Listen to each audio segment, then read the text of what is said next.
അടിസ്ഥാനമാക്കിയ periodic table ആരുടേതായിരുന്നു? സെന്ററിലാണ് ഏത് സ്ഥിതി ചെയ്യുന്നത്? ന്യൂക്ലിയസ് സ്ഥിതി ചെയ്യുന്നത്.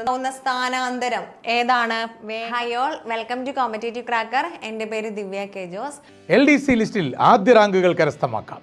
Download CC app, change your career. അപ്പം നിങ്ങളെല്ലാവരും CPO അതുപോലെ തന്നെ വിമൺ CPO എക്സാമിന് വേണ്ടി പ്രിപ്പയർ ചെയ്യുന്നവരായിരിക്കും അല്ലേ? അപ്പം കുറേ പേരെ സംബന്ധിച്ച് വളരെ ഹാപ്പി ആയിട്ടുള്ള ഒരു കാര്യമാണ് എക്സാമിൻ്റെ ഡേറ്റ് മാറ്റി വെച്ചു എന്നുള്ളത്. അതായത് അടുത്ത മാസം നടക്കാനിരുന്ന എക്സാം എന്ന് പറയുന്നത് ജൂൺ 8 അതുപോലെ തന്നെ 29 തീയതികളിലേക്കാണ് മാറ്റിയിരിക്കുന്നത്. അപ്പം ഇനിയും പഠിച്ച് തുടങ്ങാത്തവർക്ക് ഒരു നല്ലൊരു അവസരമാണ് അല്ലേ? നിങ്ങളെ സംബന്ധിച്ച് ഏകദേശം ഒരു 2 മാസത്തോളം അടുത്ത് നിങ്ങൾക്ക് കിട്ടുന്നുണ്ട്. അപ്പോൾ ഇതുവരെ സ്റ്റാർട്ടായിട്ടില്ലാത്തവർക്ക് പോലും എന്ത് ചെയ്യാനായിട്ട് പറ്റും? ഇനിയുള്ള സമയങ്ങളിൽ നല്ല രീതിയിൽ പ്രിപ്പയർ ചെയ്തിട്ടുണ്ടെങ്കിൽ ഈ ഒരു യൂണിഫോം പോസ്റ്റ് ക്രാക്ക് ചെയ്യാനായിട്ട് പറ്റും. അപ്പോൾ എന്ത് ചെയ്യുക? അങ്ങനെ യൂണിഫോം പോസ്റ്റിലേക്കൊക്കെ താല്പര്യമുള്ളവരും അല്ലേ, അതൊരു ആവേശമായിട്ട് കൊണ്ടു നടക്കുന്നവരൊക്കെ ഒരുപാട് പേരുണ്ടായിരിക്കും. അപ്പോൾ അവരെന്ത് ചെയ്യുക? അവർ ആവേശം കൊണ്ടു നടക്കുന്നതിനോടൊപ്പം തന്നെ നല്ല രീതിയിൽ പഠിക്കാനായിട്ടും കൂടെ ശ്രദ്ധിക്കുക. അപ്പോൾ നമ്മളിന്ന് നോക്കാനായിട്ട് പോകുന്നത് ഈ ഒരു CPO വിമൺ CPOയുടെ ഫിസിക്കൽ സയൻസ് പാർട്ടാണ്. എന്ന് വെച്ചാൽ എന്താണ്? ഫിസിക്സും കെമിസ്ട്രിയും ഉൾപ്പെടുന്ന ഒരു പാർട്ട്. അപ്പോൾ നമ്മൾ നോക്കുന്നത് ഒരു പ്രീവിയസ് ക്വസ്റ്റ്യൻ പേപ്പറിലെ ഫുൾ ക്വസ്റ്റ്യൻസ് ആണ്. അതായത് ഫിസിക്സും കെമിസ്ട്രിയും ബേസ് ചെയ്തിട്ടുള്ളൊരു ഫുൾ ക്വസ്റ്റ്യൻസ് ആണ്. ഒരു 10 ക്വസ്റ്റ്യൻസ് ഉണ്ട് ഒരു ക്വസ്റ്റ്യൻ പേപ്പറിൽ. ആ ക്വസ്റ്റ്യൻസ് ആണ് നമ്മൾ നോക്കാൻ പോകുന്നത്. 10 ക്വസ്റ്റ്യൻ എന്ന് പറഞ്ഞിട്ടുണ്ടെങ്കിൽ എത്ര മാർക്കാണ്? 10 മാർക്കാണ് അല്ലേ? അപ്പോൾ 10 മാർക്ക് എന്ന് പറയുന്നത് നിങ്ങളുടെ റാങ്ക് നിർണ്ണയിക്കുന്ന ഒരു ഘടകം തന്നെയാണ്. പക്ഷേ എന്താണ്, നമുക്ക് ഈ 10 മാർക്ക് വളരെ കുറഞ്ഞ ടോപ്പിക്കുകൾ പഠിച്ചിട്ടുണ്ടെങ്കിൽ ഈസി ആയിട്ട് കിട്ടുകയും ചെയ്യും. അപ്പോൾ എന്ത് ചെയ്യുക? നിങ്ങൾ അതൊന്ന് നോക്കുക. അപ്പോൾ നമുക്ക് നോക്കാം. ഫസ്റ്റ് ക്വസ്റ്റ്യൻ നോക്കാം. ഇത് തൊട്ട് നമുക്ക് ഏതൊക്കെ ടോപ്പിക്സ് ആണ് പഠിക്കേണ്ടത് ഈ ഒരു സയൻസ് ഭാഗത്തിൽ, അതായത് ഫിസിക്കൽ സയൻസിൻ്റെ ഭാഗത്തിൽ ഒഴിവാക്കാൻ പറ്റാത്തവ ഏതൊക്കെയാണ് എന്നുള്ളത് നമുക്ക് നോക്കാം. അപ്പോൾ ആദ്യത്തെ ക്വസ്റ്റ്യൻ നോക്കുക. ആറ്റത്തെ സംബന്ധിച്ച ചില പ്രസ്താവനകൾ താഴെ തന്നിരിക്കുന്നു. അവയിൽ ശരിയായവ കണ്ടെത്തുക. ആദ്യത്തേത്, ആറ്റത്തിൻ്റെ കൂടുതൽ ഭാഗവും ശൂന്യമാണ്. ആറ്റം വൈദ്യുതിപരമായി നിർവീര്യമാണ്. ആറ്റത്തിനെ വിഭജിക്കാൻ കഴിയില്ല. എല്ലാ ആറ്റങ്ങളുടെയും ന്യൂക്ലിയസിന് ഒരേ സാന്ദ്രതയാണ്. അപ്പോൾ ഇവിടെ തന്നിരിക്കുന്നത് ഏതൊക്കെയാണ്? ഇവിടെ ഓപ്ഷൻ തന്നിട്ടുണ്ട്. ഇതിലെ ശരിയായിട്ടുള്ള പ്രസ്താവനകൾ ഏതൊക്കെയാണെന്ന് തിരഞ്ഞെടുക്കാനാണ് പറഞ്ഞിരിക്കുന്നത്. അപ്പോൾ നോക്കുക, വളരെ ബേസിക് ആയിട്ടുള്ള കാര്യമാണ് അല്ലേ? അതായത് നമ്മുടെ കെമിസ്ട്രി പാർട്ടിൽ നിന്ന് വരുന്ന ബേസിക് ആയിട്ടുള്ള കാര്യമാണ് ആറ്റത്തിൻ്റെ ഘടന എന്ന് പറഞ്ഞിട്ടുള്ള ഒരു ടോപ്പിക്ക്. ആ ടോപ്പിക്കിൽ നിന്ന് മാറിയും മറിഞ്ഞും ഒരു മാർക്കിൻ്റെ ക്വസ്റ്റ്യൻ നിങ്ങൾ എവിടെ പോയാലും നോക്കിക്കോ, ഒരു ക്വസ്റ്റ്യൻ ഉണ്ടാവും. അപ്പോൾ എന്ത് ചെയ്യുക? നിങ്ങൾ ആറ്റത്തിൻ്റെ ഘടന എന്ന് പറഞ്ഞിട്ടുള്ള പോർഷൻസ് നിർബന്ധമായിട്ടും, വളരെ കുറച്ച് കാര്യങ്ങളേ ഉള്ളൂ, അത് നല്ല രീതിയിൽ തന്നെ മനസ്സിലാക്കി പഠിച്ചിട്ടുണ്ടെങ്കിൽ ആ ഒരു മാർക്ക് നിങ്ങൾക്ക് സ്കോർ ചെയ്യാൻ പറ്റുന്നതാണ്. അപ്പം നമുക്ക് നോക്കാം. ആറ്റത്തെ സംബന്ധിച്ചുള്ള ശരിയായവ കണ്ടെത്താനാണ് പറഞ്ഞിരിക്കുന്നത്. ആറ്റത്തിൻ്റെ കൂടുതൽ ഭാഗവും ശൂന്യമാണ്. ശരിയല്ലേ? നമുക്കറിയാം, നമ്മൾ ആറ്റത്തിൻ്റെ ഘടന പഠിക്കുമ്പോൾ നമ്മളിങ്ങനെ സ്ട്രക്ചർ വരച്ച് പഠിക്കും അല്ലേ? അപ്പോൾ ആറ്റത്തിൻ്റെ സെൻറ്ററിലാണ് ഏത് സ്ഥിതി ചെയ്യുന്നത്? ന്യൂക്ലിയസ് സ്ഥിതി ചെയ്യുന്നത് എന്നാണ് പറഞ്ഞിരിക്കുന്നത്. അപ്പം ന്യൂക്ലിയസ് സ്ഥിതി ചെയ്യുന്നത് കൊണ്ട് ന്യൂക്ലിയസിലാണ് ഏത്? പ്രോട്ടോണും ന്യൂട്രോണും സ്ഥിതി ചെയ്യുന്നത് അല്ലേ? പ്രോട്ടോണിന്റെ ചാർജ് എന്താണ്? പോസിറ്റീവ് ചാർജും. ന്യൂട്രോൺ ആണെങ്കിൽ എന്താണ്? ചാർജ് ഇല്ലാത്തതുമാണ്. അപ്പൊ ആറ്റത്തിലെ ചാർജ് ഇല്ലാത്ത കണം ഏതാന്ന് ചോദിച്ചിട്ടുണ്ടെങ്കിൽ ഏതാണ്? ന്യൂട്രോൺ ആണ്. അതുപോലെ തന്നെ ഇലക്ട്രോൺ എന്ത് ചെയ്യാണ് ചെയ്യുന്നത്? ഈ ന്യൂക്ലിയസിന് ചുറ്റും ഈ പാത്തിൽ കൂടെ റിവോൾവ് ചെയ്യുകയാണ് ചെയ്യുന്നത്. അപ്പൊ നമ്മൾ റുദർഫോർഡ് ഒരു എക്സ്പെരിമെന്റ് നടത്തുന്നുണ്ട്. അത് ഏത് എക്സ്പെരിമെന്റ് ആയിരുന്നു? ഗോൾഡ് ഫോയിൽ എക്സ്പെരിമെന്റ് എന്ന് പറയും. അപ്പോൾ ഈ ഗോൾഡ് ഫോയിൽ എക്സ്പെരിമെന്റിലാണ് എന്ത് കണ്ടുപിടിക്കുന്നത്? ആറ്റത്തിന്റെ ഭാഗങ്ങളും എന്താണെന്ന്? ശൂന്യമാണെന്ന് കണ്ടെത്തുന്നത്. അപ്പോൾ ഈ ഒരു പ്രസ്താവന എന്ന് പറയുന്നത് ശരിയാണ്. ആറ്റത്തിന്റെ കൂടുതൽ ഭാഗവും ശൂന്യമാണ്. അപ്പോൾ ആറ്റത്തിന്റെ മാസ് കേന്ദ്രീകരിച്ചിരിക്കുന്നത് എവിടെയാണ്? അതിന്റെ സെന്ററിലാണ്. ഓക്കെ. അപ്പോൾ രണ്ടാമത്തെ നോക്കുക. ആറ്റം വൈദ്യുതിപരമായി നിർവീര്യമാണ് എന്ന് വെച്ചാൽ എന്താണ്? ഒരു ആറ്റം എടുത്ത് നോക്കി കഴിഞ്ഞിട്ടുണ്ടെങ്കിൽ അതിനെന്തില്ല? ചാർജ് ഇല്ല എന്നാണ് പറയുന്നത്. വൈദ്യുതിപരമായി നിർവീര്യമാണ് എന്ന് വെച്ചിട്ടുണ്ടെങ്കിൽ എന്താണ്? ഇലക്ട്രിക്കലി ന്യൂട്രൽ എന്ന് പറയും. എന്താണ്? Electrically neutral. അപ്പോൾ ഇവിടെ നോക്കുക, നമുക്കറിയാം അല്ലേ, ഒരു ആറ്റം എടുത്തിട്ടുണ്ടെങ്കിൽ അല്ലെ, ഒരു എലമെന്റിന്റെ ഒരു മൂലകത്തിന്റെ ആറ്റം എടുക്കുകയാണെങ്കിൽ ആ ആറ്റത്തിലെ പ്രോട്ടോണിൻ്റെയും ഇലക്ട്രോണിൻ്റെയും എണ്ണം എങ്ങനെയായിരിക്കും? ഈക്വൽ ആയിരിക്കും അല്ലേ? പ്രോട്ടോൺ എന്ന് വെച്ചിട്ടുണ്ടെങ്കിൽ അവിടെ എന്താണ്? പോസിറ്റീവ് ചാർജ് ആണ്. ഇലക്ട്രോൺ എന്ന് വെച്ചിട്ടുണ്ടെങ്കിൽ നെഗറ്റീവ് ചാർജ് ആണ്. അപ്പോൾ പ്രോട്ടോണിൻ്റെയും ഇലക്ട്രോണിൻ്റെയും എണ്ണം ഈക്വൽ ആയതുകൊണ്ട് തന്നെ അത് എന്തായി പോവും? ക്യാൻസൽ ആയി പോവും. അവസാനം എന്തായി? ആറ്റത്തിന് വൈദ്യുതിപരമായിട്ട് നിർവീര്യമാണ്. അപ്പോൾ ഇനി പറഞ്ഞിരിക്കുന്നത് മൂന്നാമത്തെ സ്റ്റേറ്റ്മെന്റ് എന്ന് പറയുന്നത്, രണ്ടാമത്തേത് ശരിയാണ്. ഇനി മൂന്നാമത്തെ സ്റ്റേറ്റ്മെന്റ് നോക്കുക. ആറ്റത്തെ വിഭജിക്കാൻ കഴിയുകയില്ല. ആറ്റത്തെ വിഭജിക്കാൻ കഴിയില്ല. അപ്പോൾ ഇവിടെ നോക്കുക, നമ്മൾ ആദ്യമേ എവിടെയാണ് ആറ്റത്തെ വിഭജിക്കാൻ കഴിയില്ല എന്ന് പറയുന്നത്? ഡാൾട്ടന്റെ ആറ്റോമിക സിദ്ധാന്തത്തിലാണ് അല്ലേ പറയുന്നത്. ഒരു കണിക ഏറ്റവും അടിസ്ഥാനപരമായിട്ടുള്ള ഒരു മൂലകം എടുത്തിട്ടുണ്ടെങ്കിൽ അതിൻ്റെ അടിസ്ഥാനപരമായിട്ടുള്ള ഏറ്റവും ചെറിയ കണിക എന്ന് പറയുന്ന ആറ്റമാണെന്നും ആ ആറ്റത്തെ വിഭജിക്കാൻ സാധിക്കുകയില്ല എന്നും പറയുന്ന ഏതാണ്? ഡാൾട്ടന്റെ ആറ്റോമിക തിയറിയിലാണ് അല്ലേ. അതിനുശേഷം പിന്നെ എന്ത് പറഞ്ഞു വെക്കുന്നുണ്ട്? പിന്നെ ആറ്റത്തിനുള്ളിൽ പ്രോട്ടോണും ന്യൂട്രോണും ഇലക്ട്രോണും ഉണ്ട് എന്ന് വെച്ചാൽ എന്താണ്? ആറ്റത്തിനേക്കാളും ചെറിയ കണികകൾ വീണ്ടും ഉണ്ട് എന്നാണ് കണ്ടുപിടിച്ചിരിക്കുന്നത് പിന്നീട്. അതുകൊണ്ട് തന്നെ ആറ്റത്തെ വിഭജിക്കാൻ കഴിയില്ല എന്നുള്ള ഈ സ്റ്റേറ്റ്മെന്റ് എന്താണ്? തെറ്റാണ്. ഇനി നാലാമത്തെ പ്രസ്താവന എന്ന് പറയുന്നത് എല്ലാ ആറ്റങ്ങളുടെയും ന്യൂക്ലിയസിന് ഒരേ സാന്ദ്രതയാണ് എന്നുള്ളതാണ്. അപ്പൊ ഇത് കേൾക്കുമ്പോഴേ നമുക്ക് ചിലപ്പോൾ തോന്നും ഇതൊരു തെറ്റായ പ്രസ്താവനയാണ് എന്നുള്ളത് അല്ലേ. പക്ഷേ ഇത് ശരിയായിട്ടുള്ള പ്രസ്താവനയാണ്. ഈ ഒരു ഡെൻസിറ്റി അല്ലെങ്കിൽ സാന്ദ്രത എന്ന് പറയുന്ന ഓരോ ആറ്റത്തിൻ്റെയും സാന്ദ്രത എന്ന് പറയുന്നത് അതിൻ്റെ മാസുമായിട്ട് ബന്ധപ്പെടുന്നില്ല. എന്ന് വെച്ചാൽ എന്താണ്? മാസ് മാറുന്ന അനുസരിച്ച് അതിൻ്റെ സാന്ദ്രതയ്ക്ക് വ്യത്യാസം വരുന്നില്ല. അതിന് ഒരു ആവറേജ് ഡെൻസിറ്റി ആയിട്ട് കാൽക്കുലേറ്റ് ചെയ്ത് വെച്ചിട്ടുണ്ട്. അതുകൊണ്ടാണ് പറയുന്നത് എല്ലാ ആറ്റങ്ങളുടെയും ന്യൂക്ലിയസിന് ഒരേ സാന്ദ്രതയാണ് എന്നുള്ളത്. അപ്പോൾ ഇതിൽ ശരിയായിട്ടുള്ള പ്രസ്താവന ഏതൊക്കെയാണെന്ന് കണ്ടു. 1, 2, 4 ശരിയായിട്ടുള്ള പ്രസ്താവന. അതുകൊണ്ട് ആൻസർ എന്ന് പറയുന്ന ഏതാണ്? ഓപ്ഷൻ ബി ആണ്. 1, 2, 4. ഓക്കെ, അപ്പൊ ഇത് നല്ല രീതിയിൽ ഒന്ന് ഓർത്ത് വെച്ചേക്കുക. ഇനി അടുത്തത് മൂലകങ്ങളുടെ വർഗീകരണവുമായി ബന്ധപ്പെട്ട് താഴെ തന്നിരിക്കുന്ന പട്ടിക പരിശോധിച്ച് ശരിയായ ജോഡി ചേർത്തിരിക്കുന്നത് തിരഞ്ഞെടുക്കുക. ഇത് ഏത് ടോപ്പിക്കിൽ നിന്ന് വന്ന ക്വസ്റ്റ്യൻ ആണ്? നമ്മുടെ പീരിയോഡിക് ടേബിള് അല്ലെങ്കിൽ എന്താണ്? മൂലകങ്ങളും അവയുടെ വർഗീകരണവും. പീരിയോഡിക് ടേബിളിന്റെ ചരിത്രം പഠിക്കുമ്പോൾ നമ്മൾ പഠിക്കുന്ന കാര്യങ്ങളാണ് ഇതൊക്കെ. അപ്പൊ എന്ത് ചെയ്യുക? ഇവിടെ നിന്നും നിങ്ങൾക്ക് 1 മാർക്കിന്റെ ക്വസ്റ്റ്യൻ ഒന്നേ പീരിയോഡിക് ടേബിളിന്റെ ക്രമാവർത്തന പ്രവണതകളുമായി ബന്ധപ്പെട്ട് അല്ലെങ്കിൽ എന്താണ് ഈ വർഗീകരണത്തെ ബന്ധപ്പെട്ട് 1 മാർക്കിന്റെ ക്വസ്റ്റ്യൻ ഉറപ്പാണ് കേട്ടോ. അപ്പൊ നോക്കുക, ഇവിടെ നമ്മൾ പറഞ്ഞിരിക്കുന്നത് ഏതൊക്കെയാണ്? ക്വസ്റ്റ്യൻ തന്നിരിക്കുന്നത് ത്രികങ്ങൾ, അഷ്ടകങ്ങൾ, ആറ്റോമിക ഭാരം അടിസ്ഥാനമാക്കിയ പീരിയോഡിക് ടേബിൾ, ആറ്റോമിക നമ്പർ അടിസ്ഥാനമാക്കിയ പീരിയോഡിക് ടേബിൾ. ഇവിടെ ത്രികങ്ങൾ ആരുടേതാണ്? ഡോബറൈനറുടേതാണ് അല്ലെ. ത്രികങ്ങൾ എന്ന് വെച്ചിട്ടുണ്ടെങ്കിൽ ലോ ഓഫ് ട്രയാഡ്സ് എന്നാണ് പറയുന്നത്. നമ്മൾ ഓൾറെഡി പറഞ്ഞിട്ടുണ്ട് 3 ഏകദേശം ഒരേ സ്വഭാവ സവിശേഷതയുള്ള 3 മൂലകങ്ങളെ ഒരു ടേബിളിലാക്കിയിട്ടുണ്ടെങ്കിൽ അവിടുത്തെ നടുക്കത്തെ മൂലകത്തിന്റെ ആറ്റോമിക മാസ് എന്ന് പറയുന്നത് ആദ്യത്തെയും അവസാനത്തെയും മൂലകങ്ങളുടെ ആറ്റോമിക മാസിന്റെ ശരാശരി ആയിരിക്കും എന്ന് പറയുന്നതാണ് ഏത്? ഈ ത്രികങ്ങൾ അല്ലെങ്കിൽ എന്താണ്? ലോ ഓഫ് ട്രയാഡ്സ് എന്ന് പറയുന്നത്. ഓക്കെ, ഇനി അടുത്തത് അഷ്ടകങ്ങൾ ആരുടേതാണ്? ലോ ഓഫ് ഒക്ടേവ്സ് എന്നാണ് പറയുന്നത്. ന്യൂ ലാൻസിൻ്റെതാണ് അഷ്ടകങ്ങൾ അല്ലെ. എങ്ങനെയാണ്? സംഗീതത്തില് സരിഗമ പദനിസയ്ക്ക് ശേഷം വീണ്ടും സ 8ാമത് റിപ്പീറ്റ് ചെയ്യുന്നത് പോലെ തന്നെ ഈ മൂലകങ്ങളെ അവയുടെ ആറ്റോമിക മാസിന്റെ ആരോഹണ ക്രമത്തിൽ അറേഞ്ച് ചെയ്യുമ്പോൾ 1ാമത്തെയും 8ാമത്തെയും മൂലകം ഏകദേശം ഒരേ സ്വഭാവ സവിശേഷത കാണിക്കുന്നു എന്ന് പറയുന്നതാണ് ഏത്? ലോ ഓഫ് ഒക്ടേവ്സ് എന്നറിയപ്പെടുന്നത്. ഇനി അടുത്തത് ആറ്റോമിക ഭാരം അടിസ്ഥാനമാക്കിയ പീരിയോഡിക് ടേബിൾ ആരുടേതായിരുന്നു? നമുക്കറിയാം പീരിയോഡിക് ടേബിളിന്റെ പിതാവ് എന്നറിയപ്പെടുന്നത് ആരാണ്? മെൻഡലീഫ് ആണ് അല്ലെ. അപ്പൊ മെൻഡലീഫ് ആണ് ആദ്യമായിട്ട് മൂലകങ്ങളെ ഒരു ടേബിളിലാക്കി, ഒരു പീരിയോഡിക് ടേബിളിന്റെ മാതൃക കൊണ്ടുവരുന്നത്. അപ്പൊ അതെന്തിനെ ബേസ് ചെയ്തിട്ടായിരുന്നു? ആറ്റോമിക ഭാരത്തെ ബേസ് ചെയ്തിട്ടായിരുന്നു.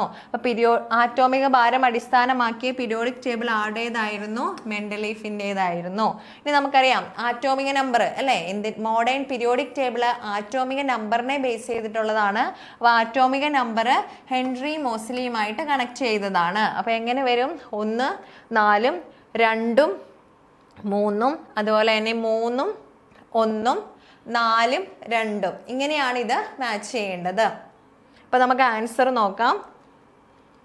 ആൻസർ ഏതാണ്? ഓപ്ഷൻ സി ആണ്. 1, 4, 2, 3, 3, 1, 4 2. ഓക്കെ, അപ്പൊ ഈ ഒരു കാര്യങ്ങള് വളരെ കുറച്ച് കാര്യമേ ഉള്ളൂ. നമ്മൾ പറഞ്ഞ 4 കാര്യങ്ങളേ ഉള്ളൂ. ഒന്നാമത്തേത് ഏതാ പറഞ്ഞത്? ത്രികങ്ങള് ആരുടേതാണ്? ഡോബറൈനറുടേതാണ്. രണ്ടാമത്തേത് അഷ്ടകം ആരുടേതാണ്? അഷ്ടക നിയമം ന്യൂലാൻഡ്സിൻ്റെതാണ്, ജോൺ ന്യൂലാൻഡ്സിൻ്റെതാണ്. മൂന്നാമത് പറഞ്ഞത് എന്താണ്? പീരിയോഡിക് ടേബിൾ അല്ലെ, ആറ്റോമിക മാസിനെ അല്ലെങ്കിൽ ആറ്റോമിക ഭാരത്തെ അടിസ്ഥാനമാക്കിയുള്ള പീരിയോഡിക് ടേബിള് മെൻഡലീഫിന്റെയും ആറ്റോമിക നമ്പറിനെ അടിസ്ഥാനമാക്കിയുള്ള പീരിയോഡിക് ടേബിൾ ആരുടേതുമാണ്? ഹെൻറി മോസ്ലിയുടേതുമാണ്. ഓക്കെ, അത് ക്ലിയർ ആയെന്ന് വിചാരിക്കുന്നു. ഇനി അടുത്ത ക്വസ്റ്റ്യൻ നോക്കാം. താഴെ പറയുന്നവയിൽ ഏത് ലോഹത്തിന്റെ അയിരാണ് കലാമിൻ? നിങ്ങൾ ഏത് PSCയുടെ ക്വസ്റ്റ്യൻ പേപ്പർ എടുത്ത് നോക്കിയിട്ടുണ്ടോ? ഈ അയിരുകളും ധാതുക്കളിൽ നിന്ന് ഒരു ക്വസ്റ്റ്യൻ ഉറപ്പാണ്. അപ്പൊ നിങ്ങൾ എന്ത് ചെയ്യുക? വളരെ ഇമ്പോർട്ടൻ്റ് ആയിട്ടുള്ള ഒരു 4 5 അല്ലെങ്കിൽ ഒരു 7 8 അയിരുകളും ധാതുക്കളെയും നമുക്ക് പഠിക്കാനുള്ളൂ. അതെന്ത് ചെയ്യുക? നിങ്ങൾ റിപ്പീറ്റ് ആയിട്ടൊന്ന് നോക്കുക. ഇതിൽ നിന്ന് തന്നെയാണ് മാറി മാറി ക്വസ്റ്റ്യൻ വന്നിരിക്കുന്നത്. അപ്പൊ നോക്കുക, താഴെ പറയുന്നവയിൽ ഏത് ലോഹത്തിന്റെ അയിരാണ് calamine? Copper, aluminium, mercury, zinc എല്ലാവർക്കും അറിയാവുന്നതാണ് അല്ലെ. കലാമിൻ ഏതിന്റെ അയിരാണ്? സിങ്കിന്റെ അയിരാണ്. കലാമിൻ എന്ന് പറയുന്നത് സിങ്കിന്റെ അയിരാണ്. ഇനി നമുക്കറിയാവുന്നതാണ് കോപ്പറിന്റെ അയിര് ഏതാണ്? കോപ്പറിന്റെ അയിരാണ് കുപ്രേറ്റ്. കോപ്പറിന്റെ അയിരാണ് കുപ്രേറ്റ് എന്ന് പറയുന്നത്. അലുമിനിയത്തിന്റെ അയിരാണ് ഏത്? ബോക്സൈറ്റ്. അലുമിനിയത്തിന്റെ അയിരാണ് ബോക്സൈറ്റ്. ഇനി മെർക്കുറിയുടെ അയിരാണ് ഏത്? സിനബാർ. മെർക്കുറിയുടെ അയിരാണ് സിനബാർ. ഇപ്പൊ സിങ്ക് എന്ന് പറയുന്നത് സിങ്കിന്റെ അയിരാണ് കലാമിൻ. അപ്പൊ നോക്കുക, ഇവിടെ തന്നെ നമ്മൾ എന്ത് പറഞ്ഞു? ഈ ഒരു 4 അയിരും ധാതുവും പറഞ്ഞു. ഇതിൽ നിന്ന് തന്നെയാണ് വീണ്ടും എന്ത് ചെയ്തിരിക്കുന്നത്? മാറി മാറി മാറി ചോദിച്ചിരിക്കുന്നത്. പിന്നെ ലെഡിന്റെ അയിര് എന്താണ്? ഗലീന. അങ്ങനത്തെ കുറച്ച് നമ്മൾ എപ്പോഴും കോമൺ ആയിട്ട് പറയുന്ന കുറച്ച് അയിരുകൾ എന്ത് ചെയ്യുക? പഠിച്ചു വെക്കുക. എന്തായാലും അയിരുകളും ധാതുക്കളുമായി ബേസ് ചെയ്തിട്ട് ഒരു ക്വസ്റ്റ്യൻ ഉണ്ടാവും. ഇപ്പൊ തന്നെ നമ്മൾ പറഞ്ഞു 3 മാർക്ക് കിട്ടുന്ന പോർഷൻസ് പറഞ്ഞു അല്ലെ. ഒന്ന് ഏതാണ്? ആറ്റത്തിന്റെ ഘടന പറഞ്ഞു. രണ്ടാമത്തേത് ഏത് പറഞ്ഞു? പീരിയോഡിക് ടേബിൾ അല്ലെങ്കിൽ മൂലകങ്ങളും അവയുടെ വർഗീകരണവും പറഞ്ഞു. മൂന്നാമത്തേതാണ് ഏത്? അയിരുകളും ധാതുക്കളും. നിങ്ങൾ ഈ ടോപ്പിക്കുകളൊക്കെ ശ്രദ്ധിച്ച് നോക്കിയിട്ടുണ്ടെങ്കിൽ അറിയാം, ഇതൊക്കെ വളരെ കുറച്ചേ പഠിക്കാനുള്ളൂ അല്ലെ. ബാക്കിയുള്ള സബ്ജക്റ്റുകളെ ബേസ് ചെയ്ത് നോക്കുമ്പോൾ വളരെ കുറച്ചേ പഠിക്കാനുള്ളൂ. പക്ഷെ നിങ്ങൾക്ക് എന്ത് ചെയ്യാൻ പറ്റും? എളുപ്പത്തിൽ ഒരു മാർക്ക് വാങ്ങിക്കാനും പറ്റും. ഓക്കെ, നമുക്ക് അടുത്ത ക്വസ്റ്റ്യനിലേക്ക് പോവാം. ഒരു ടെസ്റ്റ് ട്യൂബിൽ നിന്നും പുറത്തു വരുന്ന വാതകത്തിന് നേരെ എരിയുന്ന തീക്കൊള്ളി കാണിച്ചപ്പോൾ തീക്കൊള്ളി അണയുകയും വാതകം ശബ്ദത്തോടുകൂടെ കത്തുകയും ചെയ്തു. ഇത് ഏത് വാതകം? Hydrogen, nitrogen, oxygen, carbon dioxide. എന്താണ് പറഞ്ഞിരിക്കുന്നത്? പുറത്തു നിന്ന് വരുന്ന വാതകത്തിന് നേരെ എരിയുന്ന തീക്കൊള്ളി കാണിച്ചപ്പോൾ ആ തീക്കൊള്ളി എന്ത് സംഭവിച്ചു? അണഞ്ഞു. പക്ഷെ എന്ത് ചെയ്തു? വാതകം ശബ്ദത്തോടെ കത്തി. ശബ്ദത്തോടെ കത്തി എന്ന് വെച്ചിട്ടുണ്ടെങ്കിൽ എന്താണ്? അവിടെ കത്താൻ അല്ലെ, കത്തുന്ന വാതകമാണ്. അതുകൊണ്ടാണല്ലോ വാതകം ശബ്ദത്തോടെ കത്തുന്നത്. നമുക്കറിയാം സ്ഫോടന ശേഷിയുള്ള വാതകം അല്ലെങ്കിൽ എന്താണ് കത്തുന്ന വാതകം എന്നൊക്കെ ചോദിച്ചിട്ടുണ്ടെങ്കിൽ ഏതാണ് ആൻസർ എന്ന് പറയുന്നത്? ഹൈഡ്രജൻ ആണ് അല്ലെ. ഹൈഡ്രജൻ ആണ്. ഉയർന്ന കലോറിഫിക് മൂല്യമുള്ള ഇന്ധനമാണ് ഹൈഡ്രജൻ. പക്ഷേ ഹൈഡ്രജന്റെ ഈ സ്ഫോടനാത്മക ശേഷി ഉള്ളത് കൊണ്ടാണ് ഹൈഡ്രജൻ എന്താണ് അധികമായിട്ട് ഇന്ധനമായിട്ട് യൂസ് ചെയ്യാത്തത് എന്നൊക്കെയുള്ള കാര്യങ്ങൾ നമുക്കറിയാവുന്നതാണ്. ഇനി ഓക്സിജൻ ആണെങ്കിലോ കത്താൻ സഹായിക്കുന്ന വാതകമാണ് ഏതെന്ന് പറയുന്നത്? ഓക്സിജൻ. കത്താൻ സഹായിക്കുന്ന വാതകം. കത്തുന്ന വാതകം ഹൈഡ്രജനും കത്താൻ സഹായിക്കുന്ന വാതകം ഏതാണ്? ഓക്സിജനുമാണ്. ഇനി കാർബൺ ഡൈ ഓക്സൈഡ് ആണെങ്കിലോ കെടുത്തുന്ന വാതകമാണ് അല്ലെ. തീ കെടുത്തുന്ന വാതകമാണ് ഏതെന്ന് പറയുന്നത്? കാർബൺ ഡൈ ഓക്സൈഡ് എന്ന് പറയുന്നത്. ഇനി നൈട്രജന് നമുക്കറിയാം, നൈട്രജൻ എന്ന് പറയുന്നത് ട്രിപ്പിൾ ബോണ്ട് ഉള്ള ഒരു മൂലകമാണ് അല്ലെ, ഒരു വാതകമാണ്. 2 നൈട്രജൻ ആറ്റങ്ങൾക്കിടയിൽ എന്തുണ്ട്? ത്രിബന്ധനമുണ്ട്. അതുകൊണ്ട് തന്നെ അവ അന്തരീക്ഷത്തിൽ ധാരാളമുണ്ട്. അപ്പൊ ഈ ഓക്സിജൻ കത്താൻ സഹായിക്കുമ്പോഴും ഇപ്പൊ അന്തരീക്ഷത്തിൽ ഓക്സിജനും ഉണ്ട് നൈട്രജനും ഉണ്ട് അല്ലെ. അപ്പൊ നൈട്രജൻ ധാരാളം അന്തരീക്ഷത്തിലുണ്ട്. അതുകൊണ്ട് തന്നെ ഓക്സിജനെ സംബന്ധിച്ച് നമുക്കറിയാം, ഏതൊരു ആറ്റവും ഓക്സിജനുമായിട്ട് റിയാക്ട് ചെയ്യുകയാണെങ്കിൽ അവിടെ എന്ത് ചെയ്യുന്നുണ്ട്? കത്തുന്നുണ്ട് അല്ലെ. ഓക്സിജനുമായുള്ള പ്രവർത്തനമാണ് എന്തെന്ന് പറയുന്നത്? ബേണിംഗ് എന്ന് പറയുന്നത്. ഇപ്പൊ ഈ അന്തരീക്ഷത്തിലെ കൂടുതൽ നൈട്രജൻ ആയതുകൊണ്ട് തന്നെ ഈ നൈട്രജൻ ത്രിബന്ധനം ആയതുകൊണ്ട് ഇവ ബ്രേക്ക് ചെയ്യാനായിട്ട് ബുദ്ധിമുട്ടാണ് അല്ലെ. അപ്പൊ അന്തരീക്ഷത്തിലെ ഓക്സിജനെ സംബന്ധിച്ച് ഓക്സിജനെ റിയാക്ട് ചെയ്യാനായിട്ട് ഈ നൈട്രജനെ അങ്ങനെ കിട്ടാനായിട്ട് ബുദ്ധിമുട്ടായതുകൊണ്ടാണ് എന്ത് സംഭവിക്കുന്നത്? ഈ ഒരു ഓക്സിജനെ ഇങ്ങനെ കത്താതെ പിടിച്ചു നിർത്തുന്നത് ആരാണ്? നൈട്രജൻ ആണ്. ഓക്കെ, ഇനി അടുത്ത ക്വസ്റ്റ്യൻ നോക്കാം. ചില ആസിഡുകളുടെ ഉപയോഗങ്ങൾ താഴെ തന്നിരിക്കുന്നു. ഇവയിൽ തെറ്റായ ജോഡി ചേർത്തിരിക്കുന്നത് കണ്ടെത്തുക. കഴിഞ്ഞ ക്വസ്റ്റ്യൻസ് ഏതിൽ നിന്നായിരുന്നു? അലോഹങ്ങൾ എന്ന് പറഞ്ഞിട്ടുള്ള നിങ്ങളുടെ സിലബസിൽ തന്നിട്ടുള്ള പാട്ടിൽ നിന്നായിരുന്നു കഴിഞ്ഞൊരു ക്വസ്റ്റ്യൻ. ഓക്സിജൻ, ഹൈഡ്രജൻ, നൈട്രജൻ, ഇത് ഏതെങ്കിലും ആയിട്ട് ബന്ധപ്പെട്ട് എപ്പോഴും ക്വസ്റ്റ്യൻ ഉണ്ടാവും. നമ്മൾ എപ്പോഴും പറയുന്ന മൂലകങ്ങളാണ് അല്ലെ, അലോഹങ്ങളാണ്. അപ്പൊ അത് ഓർത്തിരിക്കണം. അതിനെ ബേസ് ചെയ്ത് നിങ്ങൾ പഠിക്കുകയും വേണം. ഇനി അടുത്ത ക്വസ്റ്റ്യൻ നോക്കുക. ഇത് എന്തിനെ ബേസ് ചെയ്തിട്ടുള്ളതാണ്? ആസിഡുമായിട്ട് ബേസ് ചെയ്തിട്ടുള്ള ക്വസ്റ്റ്യൻ ആണ് അല്ലെ. അപ്പൊ ചില ആസിഡുകളുടെ ഉപയോഗങ്ങൾ താഴെ തന്നിരിക്കുന്നു. ഇവയിൽ തെറ്റായ ജോഡി ചേർത്തിരിക്കുന്നത് കണ്ടെത്തുക.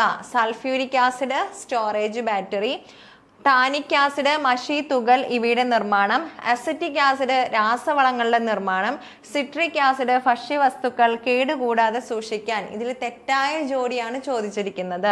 അപ്പൊ നമുക്കറിയാം സ്റ്റോറേജ് ബാറ്ററിയിൽ ഉപയോഗിക്കുന്ന ആസിഡ് ഏതാണ്? സൾഫ്യൂരിക് ആസിഡ് ആണ് അല്ലെ. അപ്പൊ അതിൻ്റെ പെയറിങ്ങളിൽ യാതൊരു സംശയമില്ല, ശരിയാണ്. ഇനി അടുത്തത് നോക്കുക. ടാനിക് ആസിഡ് കേട്ടിട്ടുള്ളതാണ്. മഷി തുകൽ ഇവയുടെയൊക്കെ നിർമ്മാണത്തിന് ഏതാണ് ഉപയോഗിക്കുന്നത്? ടാനിക് ആസിഡ് ആണ്. ഇനി അസറ്റിക് ആസിഡ്. അസറ്റിക് ആസിഡ് രാസവളങ്ങളുടെ നിർമ്മാണത്തിന് ഉപയോഗിക്കുമോ? ഇല്ല അല്ലേ. കാരണം എന്താണ്? രാസവളങ്ങളുടെ നിർമ്മാണത്തിന് പ്രധാനമായിട്ടും ഉപയോഗിക്കുന്ന ഏതാണ്? സൾഫ്യൂരിക് ആസിഡും അതുപോലെ തന്നെ നൈട്രിക് ആസിഡും ഒക്കെയാണ്. അസറ്റിക് ആസിഡ് അങ്ങനെ ഉപയോഗിക്കില്ല. അസറ്റിക് ആസിഡ് അസറ്റിക് എസ്റ്ററുകളുടെ ഒക്കെ നിർമ്മാണത്തിനാണ് ഏത് ഉപയോഗിക്കുന്നത്? അസറ്റിക് ആസിഡ് ഉപയോഗിക്കുന്നത്. ഇനി അടുത്തത് സിട്രിക് ആസിഡ്. സിട്രിക് ആസിഡ് നമുക്കറിയാം ഭക്ഷ്യവസ്തുക്കൾ കേടുകൂടാതെ സൂക്ഷിക്കാനാണ് ഏത് ഉപയോഗിക്കുക? നമുക്കറിയാം പുളിയുള്ളതൊക്കെ എന്താണ്? പതുക്കെയാണ് അല്ലെ കേടാവുള്ളൂ. അപ്പോൾ അതിനുവേണ്ടി ഉപയോഗിക്കുന്നതാണ് ഏത്? സിട്രിക് ആസിഡും. അപ്പൊ ഇതില് തെറ്റായ ജോഡി ഏതാണ്? ഓപ്ഷൻ സി ആണ്. അപ്പൊ നമുക്ക് ആൻസർ നോക്കാം. ഏതാണ്? സി തന്നെയാണ്. ഓക്കെ, ഇനി അടുത്ത ക്വസ്റ്റ്യൻ നോക്കുക. അപ്പൊ നമ്മൾ ഇത്രയും നേരം പറഞ്ഞത് ഫിസിക്കൽ സയൻസിലെ കെമിസ്ട്രിയുമായിട്ട് ബന്ധപ്പെട്ട ഒരു 5 ടോപ്പിക്കാണ് അല്ലേ പറഞ്ഞത്. അപ്പൊ നിങ്ങൾ നിർബന്ധമായിട്ടും നോക്കേണ്ട ഒരു 5 ടോപ്പിക്കാണ് ഏതെന്ന് പറയുന്നത്? ആറ്റത്തിന്റെ ഘടന,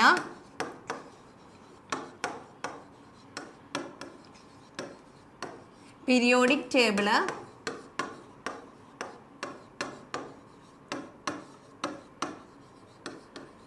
അലോഹങ്ങള്,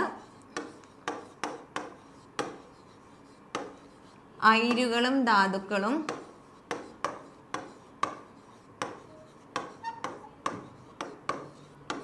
പിന്നെ ഏതാണ് നമ്മൾ ലാസ്റ്റ് പറഞ്ഞത്? Acid and alkali.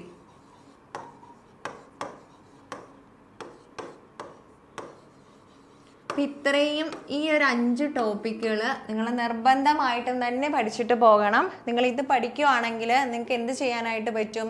5 മാർക്ക് നമ്മുടെ കെമിസ്ട്രി ഭാഗത്തു നിന്നുള്ള 5 മാർക്ക് വളരെ ഈസി ആയിട്ട് സ്കോർ ചെയ്യാനായിട്ട് പറ്റും. ഓക്കെ, അപ്പം ഇനി നമ്മൾ നോക്കാനായിട്ട് പോകുന്നത് ഫിസിക്സിന്റെ ഭാഗത്തു നിന്നുള്ള ക്വസ്റ്റ്യൻ ആണ്. നോക്കുക. സോണാർ എന്ന ഉപകരണത്തിൽ ഉപയോഗിക്കുന്ന ശബ്ദ തരംഗം ഏതിനെ ബേസ് ചെയ്തിട്ടുള്ളതാണ്? ശബ്ദത്തെ ബേസ് ചെയ്തിട്ടുള്ള ക്വസ്റ്റ്യൻ ആണ് അല്ലേ. നിങ്ങൾ സിലബസ് എടുത്ത് നോക്കിയാൽ അറിയാം. ശബ്ദം എന്ന് പറയുന്നത് ടോപ്പിക്കിൽ തന്നിട്ടുണ്ട്. അപ്പൊ നോക്കുക. സോണാർ എന്ന ഉപകരണത്തിൽ ഉപയോഗിക്കുന്ന ശബ്ദ തരംഗങ്ങൾ ഏത്? Ultrasonic sound, super sonic sound, infrasonic sound, acoustic. ഏതാണ് ആൻസർ? എല്ലാവർക്കും അറിയാവുന്ന ഒരു ക്വസ്റ്റ്യൻ ആണ്. ഇപ്പോഴും തന്നെ റിപ്പീറ്റ് ആയിട്ട് ചോദിച്ചുകൊണ്ടിരിക്കുന്ന ഒരു ക്വസ്റ്റ്യൻ ആണ്. ഏതാണ്? അൾട്രാസോണിക് ആണ് അല്ലേ. സോണാർ എന്ന ഉപകരണത്തിൽ ഉപയോഗിക്കുന്ന ശബ്ദ തരംഗം അൾട്രാസോണിക് ആണ്. വളരെ ഉയർന്ന ഫ്രീക്വൻസി ആവൃത്തിയുള്ള തരംഗമാണ് ഏതിൻ്റേത്? അൾട്രാസോണിക്കിൻ്റേത്. അതുകൊണ്ട് തന്നെ മനുഷ്യന് കേൾക്കാൻ പറ്റുന്നതിനേക്കാളും ഉയർന്ന ആവൃത്തിയാണ്. അതുകൊണ്ട് എന്ത് ചെയ്യാനായിട്ട് പറ്റില്ല? അത് കേൾക്കാനായിട്ട് പറ്റില്ല. അടുത്തത് ഇൻഫ്രാസോണിക് ആണെങ്കിൽ എന്താണ്? ഇൻഫ്രാസോണിക് ആണെങ്കിൽ വളരെ താഴ്ന്ന ഫ്രീക്വൻസിയിലുള്ള ശബ്ദമാണ് ഏതെന്ന് പറയുന്നത്? ഇൻഫ്രാസോണിക് എന്ന് പറയുന്നത്. ഇനി സൂപ്പർ സോണിക് ആണെങ്കിലോ? സൂപ്പർ സോണിക് എന്ന് വെച്ചിട്ടുണ്ടെങ്കിൽ ശബ്ദത്തിന്റെ സ്പീഡ് വളരെ കൂടുതൽ സ്പീഡുള്ളവയാണ് ഏതെന്ന് പറയുന്നത്? സൂപ്പർ സോണിക് എന്നും. സബ് സോണിക് ആണെങ്കിൽ എന്തായിരിക്കും? വളരെ കുറഞ്ഞ വേഗതയുള്ള ശബ്ദമാണ് ഏതെന്ന് പറയുന്നത്? സബ് സോണിക് എന്ന് പറയുന്നത്. ഈ അക്വാസ്റ്റിക് എന്ന് വെച്ചിട്ടുണ്ടെങ്കിലും എന്ത് തന്നെയാണ്? ഉയർന്ന ആവൃത്തിയുള്ള ശബ്ദമാണ് ഏത്? അക്വാസ്റ്റിക് എന്ന് പറയുന്നത്. ഓക്കെ, അപ്പൊ ഇവിടുത്തെ ആൻസർ എന്താണ് ചോദിച്ചിരിക്കുന്നത്? സോണാർ എന്ന ഉപകരണത്തിൽ ഉപയോഗിക്കുന്ന ശബ്ദ തരംഗം ഏതാണ് ഏതാണ്? അൾട്രാസോണിക് ആണ്. അപ്പൊ ശബ്ദത്തിനെ ബേസ് ചെയ്തിട്ടുള്ളതാണ്. ഒന്നെങ്കിൽ അൾട്രാസോണിക് അല്ലെങ്കിൽ സൂപ്പർസോണിക്, ഇൻഫ്രാസോണിക്, മാറി മാറി ചോദിക്കും. ഓക്കെ, അപ്പൊ എന്ത് ചെയ്യുക? ഈ ഒരു പോർഷൻ പഠിക്കുക. ഇനി അടുത്ത ക്വസ്റ്റ്യൻ നോക്കുക. പ്രകാശം അതിന്റെ ഘടകവർണ്ണങ്ങളായി മാറുന്ന പ്രതിഭാസത്തിന്റെ പേര് എല്ലാവർക്കും അറിയുന്നതാണ് അല്ലെ? പ്രകാശത്തെ സംബന്ധിച്ച് ഒരു ക്വസ്റ്റ്യൻ ഉറപ്പാണ്. നോക്കുക, അപവർത്തനം, പ്രതിപതനം, പ്രകീർണനം, പൂർണ്ണ ആന്തരിക പ്രതിപതനം. ഏതാണ് ആൻസർ? നമുക്കറിയാം പ്രകീർണനമാണ് അല്ലെ? പ്രകാശം അതിന്റെ ഘടകവർണ്ണങ്ങളായി വേർപിരിയുന്നു. മഴവില്ല് പ്രിസത്തിൽ കൂടെ ധവളപ്രകാശത്തെ കടത്തിവിടുമ്പോൾ അത് ഘടകവർണ്ണങ്ങളായി വേർപിരിയുന്ന പ്രതിഭാസം എന്ന് പറയുന്നത് എന്താണ്? പ്രകീർണനമാണ്. പ്രതിപതനം എന്ന് വെച്ചാൽ എന്താണ്? പ്രതിപതനം നമുക്കറിയാവുന്നതാണ്. പ്രകാശം ഒരു മിനുസമുള്ള പ്രതലത്തിൽ തട്ടി തിരിച്ചു വരുന്നതാണ് ഏത്? പ്രതിപതനം. അപവർത്തനമാണെങ്കിൽ എന്താണ്? പ്രകാശം ഒരു മീഡിയത്തിൽ നിന്ന് അടുത്ത മീഡിയത്തിലേക്ക് കടക്കുമ്പോൾ അതിന്റെ പാത്തിനുണ്ടാവുന്ന വേരിയേഷൻ, അതാണ് ഏതെന്ന് പറയുന്നത്? അപവർത്തനം എന്ന് പറയുന്നത്. പൂർണ്ണാന്തരിക പ്രതിപതനം നമുക്കറിയാവുന്നതാണ്. ക്രിറ്റിക്കൽ ആംഗിളിന് എബവ് ആണെങ്കിൽ അല്ലെ ആണ് എന്ത് നടക്കുക? പൂർണ്ണാന്തരിക പ്രതിപതനം നടക്കുക. അപ്പം ഇത് ഓരോന്നും ഇത് ഏതിലൊക്കെയാണ്? ഇതിന്റെ ആപ്ലിക്കേഷൻസ് എപ്പോഴും എന്ത് ചെയ്യും? ക്വസ്റ്റ്യൻസ് വരും. അപ്പൊ പ്രകാശം എന്ന് പറഞ്ഞ ടോപ്പിക്ക് നിങ്ങൾ ഒരിക്കലും ഒഴിവാക്കരുത്. 1 മാർക്ക് അവിടെ നിന്ന് ക്വസ്റ്റ്യൻ ഉണ്ടാവും. ഇനി നോക്കുക, ഒരു വസ്തുവിന്റെ സ്ഥാനം മൂലം ലഭ്യമാകുന്ന ഊർജം ഗതികോർജം, കാന്തികോർജം, സ്ഥിതികോർജം, രാസോർജം. ഏതാണ്? എളുപ്പമാണ് അല്ലെ? വളരെ എളുപ്പമാണ്. ഏതാണ്? സ്ഥാനം മൂലമാണ്. സ്ഥാനം മൂലമാണെങ്കിൽ അത് ഏതായിരിക്കും? സ്ഥിതികോർജമായിരിക്കും അല്ലെ? സ്ഥാനം മൂലമാണെങ്കിൽ അത് സ്ഥിതികോർജമായിരിക്കും. ചലനം മൂലമാണെങ്കിൽ അതെന്തായിരിക്കും? ഗതികോർജമായിരിക്കും, അല്ലെങ്കിൽ കൈനറ്റിക് എനർജി. കാന്തികോർജം നമുക്കറിയാം, കാന്തത്തിന്റെ അട്രാക്ഷൻ അല്ലെ? അതേ സമയത്ത് രാസോർജമാണെങ്കിൽ എന്താണ്? കെമിക്കൽ റിയാക്ഷൻ മൂലം ഉണ്ടാകുന്നതാണ് ഇതെന്ന് പറയുന്നത് രാസോർജം എന്ന് പറയുന്നത്. ഓക്കെ, ഇനി അടുത്തത് നോക്കുക. താഴെ പറയുന്നവയിൽ ഊഷ്മാവിന്റെ യൂണിറ്റ് അല്ലാത്തത് ഏത്? എന്തൊക്കെയാണ് തന്നിരിക്കുന്നത്? സെൽഷ്യസ് തന്നിട്ടുണ്ട്, ഫാരൻഹീറ്റ് തന്നിട്ടുണ്ട്, കെൽവിൻ തന്നിട്ടുണ്ട്, പാസ്കൽ തന്നിട്ടുണ്ട്. ഏതാണ് നമുക്കറിയാം അല്ലെ? ഊഷ്മാവിന്റെ യൂണിറ്റ് എപ്പോഴും നമ്മൾ യൂസ് ചെയ്യുന്നതാണ്. സെൽഷ്യസും ഫാരൻഹീറ്റും കെൽവിനും എന്തിന്റെ യൂണിറ്റ് ആണ്? ഊഷ്മാവിന്റെ യൂണിറ്റ് ആണ്. അതേസമയം പാസ്കൽ എന്ന് പറയുന്നത് ഏതിന്റെയാണ്? മർദ്ദത്തിന്റെ യൂണിറ്റ് ആണ് അല്ലെ? പ്രഷർ അല്ലെങ്കിൽ എന്താണ്? മർദ്ദത്തിന്റെ യൂണിറ്റ് ആണ് പാസ്കൽ എന്ന് പറയുന്നത്. ഇനി അതുപോലെ തന്നെ ഇതിൽ എപ്പോഴും ചോദിക്കുന്ന ഒരു ചോദ്യമാണ്, ഊഷ്മാവിന്റെ SI യൂണിറ്റ് ഏതാണെന്ന് ചോദിക്കാറുണ്ട്. ഏതാണ് ഊഷ്മാവിന്റെ SI യൂണിറ്റ് എന്ന് പറയുന്നത്? കെൽവിൻ ആണ് കേട്ടോ. കെൽവിൻ ആണ് ഊഷ്മാവിന്റെ SI യൂണിറ്റ്. ഓക്കെ, അതും കൂടി ഒന്ന് ഓർത്ത് വെക്കുക. അപ്പൊ മെഷർമെന്റ് ആൻഡ് യൂണിറ്റ്സ് എന്ന് വെച്ചാൽ എന്താണ്? അളവുകൾ അതുപോലെ തന്നെ യൂണിറ്റ്. അളവുകളും യൂണിറ്റുകളും ഏതെങ്കിലും ഒരു യൂണിറ്റ് എപ്പോഴും തന്നെ ക്വസ്റ്റ്യൻ ഉണ്ടാവും. അപ്പൊ എന്ത് ചെയ്യാം? നിങ്ങൾ ഇമ്പോർട്ടൻ്റ് ആയിട്ടുള്ള യൂണിറ്റ്സുകൾ പഠിച്ചു വെക്കുക. ഓക്കെ, ഇനി നോക്കുക, ഒരു വസ്തുവിന്റെ യൂണിറ്റ് സമയത്തിൽ ഉണ്ടാവുന്ന സ്ഥാനാന്തരം ഏതാണ്? വേഗം, ത്വരണം, മന്ദീകരണം, പ്രവേഗം അല്ലെ? നമ്മൾ ചലനത്തിലൊക്കെ പഠിക്കുന്നതാണ്. ഒരു വസ്തുവിന്റെ യൂണിറ്റ് സമയത്തിൽ ഉണ്ടാകുന്ന സ്ഥാനാന്തരം. സ്ഥാനാന്തരം എന്ന് വെച്ചാൽ എന്താണ്? സ്ഥാനത്തിലുണ്ടാകുന്ന വ്യത്യാസമാണ്. അപ്പൊ ഇവിടുത്തെ ആൻസർ ഏതാണ്? പ്രവേഗമാണ് അല്ലെ? നമുക്കറിയാം ഒരു യൂണിറ്റ് സമയത്തിൽ, ഒരു നിശ്ചിത സമയത്തിൽ ഒരു വസ്തുവിനുണ്ടാകുന്ന സ്ഥാനാന്തരത്തിനെയാണ് എന്തെന്ന് പറയുന്നത്? പ്രവേഗം എന്ന് പറയുന്നത്. വേഗമാണെങ്കിൽ എന്താണ്? സ്പീഡാണ് അല്ലെ? ഒരു വസ്തുവിന് എന്തേലും വേഗതയുണ്ട് എന്ന് പറഞ്ഞാൽ എന്താണ്? അത് അതിന്റെ സ്പീഡിനെയാണ് സൂചിപ്പിക്കുന്നത്. ത്വരണമാണെങ്കിൽ എന്താണ്? യൂണിറ്റ് സമയത്തിലുണ്ടാകുന്ന പ്രവേഗത്തിനെയാണ് എന്ത് പറയുക? ത്വരണം എന്ന് പറയുക. മന്ദീകരണമാണെങ്കിൽ എന്താണ്? നെഗറ്റീവ് ത്വരണത്തിനെയാണ് മന്ദീകരണം എന്ന് പറയുക. അപ്പൊ ഇതൊക്കെ കണക്റ്റിംഗ് ആയിട്ടുള്ള ടേംസ് ആണ്. അപ്പൊ ഇങ്ങനത്തെയൊക്കെയുള്ള കാര്യങ്ങൾ വളരെ കുറച്ച് എപ്പോഴും റിപ്പീറ്റഡ് ആയിട്ട് മാറി മാറി ചോദിച്ചുകൊണ്ടിരിക്കുന്ന ഈ ഒരു ഫിസിക്കൽ സയൻസ്, അതായത് ഫിസിക്സും കെമിസ്ട്രിയുടെയും ഈ ഒരു പോർഷൻസ് തന്നെ നിങ്ങൾ കവർ ചെയ്യുവാണെങ്കിൽ, ഇപ്പൊ ഇത്രയും ക്വസ്റ്റ്യൻസ് ഇതിനോടനുബന്ധിച്ചിട്ടുള്ള ഫാക്ട്സ് നിങ്ങൾ പഠിക്കുവാണെങ്കിൽ ഇതിൽ നിന്ന് എന്താണ്? ഒരു കുറഞ്ഞതൊരു 8 മാർക്ക് നിങ്ങൾക്ക് ഷുവറായിട്ട് ഉറപ്പിക്കാം. അപ്പൊ ഞാൻ ഓൾറെഡി പറഞ്ഞ പോലെ തന്നെ നമ്മുടെ എക്സാം ഡേറ്റ് മാറ്റി അല്ലേ? അപ്പോൾ ഇനിയും പഠിച്ചിട്ടില്ലാത്തവർ, നിരാശപ്പെട്ടിരിക്കുന്നവരൊക്കെ എന്ത് ചെയ്യുക? നമുക്ക് പുതിയതായിട്ട് നമ്മുടെ ക്രാഷ് ബാച്ച് സ്റ്റാർട്ട് ചെയ്തിട്ടുണ്ട്. അപ്പോൾ നിങ്ങൾക്ക് ജോയിൻ ചെയ്യാൻ താല്പര്യമുള്ളവർ നമ്മുടെ നമ്പറിൽ കോൺടാക്ട് ചെയ്താൽ മതി. 8590202323 എന്നുള്ള നമ്മുടെ നമ്പറിൽ കോൺടാക്ട് ചെയ്താൽ മതി. അപ്പോൾ നിങ്ങൾക്കറിയാം സിലബസ് ഓറിയൻറ്റഡ് ആയിട്ട് കറക്റ്റായിട്ടുള്ള ക്ലാസ്സുകൾ നിങ്ങൾക്ക് ലഭ്യമാകും.